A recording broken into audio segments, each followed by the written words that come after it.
ഇന്നത്തെ വീഡിയോയിൽ ginger plant എങ്ങനെ നടാമെന്നുള്ളതാണ്. നിങ്ങൾക്ക് അധികം പരിചയം ഉണ്ടാവുമെന്ന് അറിയില്ല.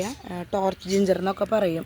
നമ്മൾ ഓർണമെൻ്റൽ ഫ്ലവറായിട്ട് യൂസ് ചെയ്യും, ബൊക്കയിൽ അങ്ങനെയൊക്കെ യൂസ് ചെയ്യുന്നതാണ്. ഇതിൻ്റെ കിഴങ്ങാണ് ഇങ്ങനെ ഇഞ്ചി പോലെ തന്നെയാണ് അത് കണ്ട്. അപ്പോൾ നമ്മളത് കൊറിയറിൽ വരുത്തിച്ചതാണ്. അപ്പോൾ നമുക്കത് നട്ടുന്നത് എങ്ങനെയാണെന്ന് നോക്കാം.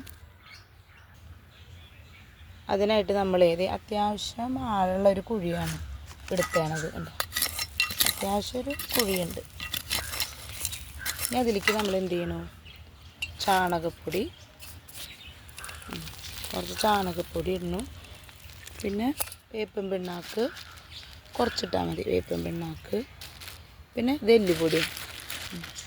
എല്ലുപൊടി കാരണം ഇത് കുറേ നാളുണ്ടാവുന്ന പ്ലാന്റ് അല്ലേ, അപ്പോൾ അതിന് ഇട്ടാൽ നല്ലത്. എന്നിട്ട് നന്നായിട്ട് കൊളറുകൊണ്ടോ അല്ലെങ്കിൽ എന്തെങ്കിലും ടൂൾസ് കൊണ്ടോ നന്നായിട്ടൊന്ന് മിക്സ് ചെയ്യുക. നന്നായിട്ട് മിക്സ് ചെയ്യണം കേട്ടോ.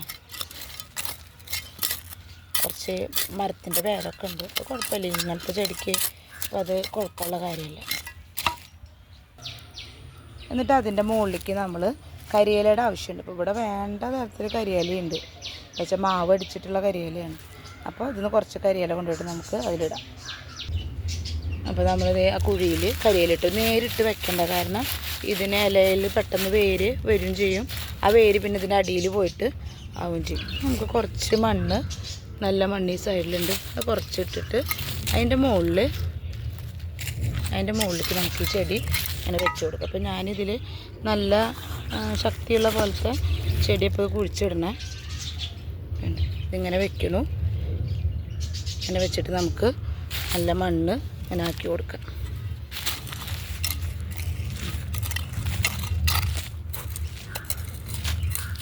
അങ്ങനെ ആക്കി കൊടുക്കുക.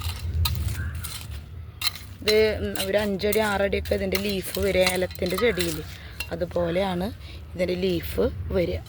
അപ്പോൾ നമ്മളിനി അടുത്ത ചെടി നടുമ്പോൾ ഇതിൻ്റെ തന്നെ അടുത്ത ചെടി നമ്മൾ നടുകയാണ്. അപ്പോൾ ഒരു മീറ്റർ ദൂരെയെങ്കിലും വേണം, അല്ലെങ്കിൽ ഇത് വേര് പൊട്ടി വരുമ്പോൾ ബുദ്ധിമുട്ടാവും. പിന്നെ കുറച്ച് സ്പേസ് ഉള്ളിടത്ത് മാത്രമാണ് നമുക്ക് ഈ ഒരു തരത്തിലുള്ള ചെടി നടാനായിട്ട് പറ്റുള്ളൂ കേട്ടോ.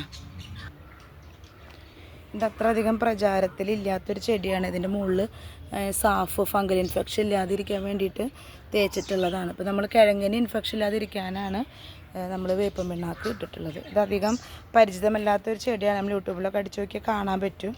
അപ്പോൾ ഞാനൊന്ന് കണ്ടപ്പോൾ ഒന്ന് ഒരു ക്യൂരിയോസിറ്റി തോന്നിയപ്പോൾ വാങ്ങിച്ച് വെച്ചതാണ് കേട്ടോ. അപ്പോൾ നിങ്ങൾക്ക് യൂട്യൂബിൽ വീഡിയോസ് ഇഷ്ടമായെങ്കിൽ സബ്സ്ക്രൈബ് ചെയ്യുക, ലൈക്ക് ചെയ്യുക, ഷെയർ ചെയ്യുക. ഓക്കെ.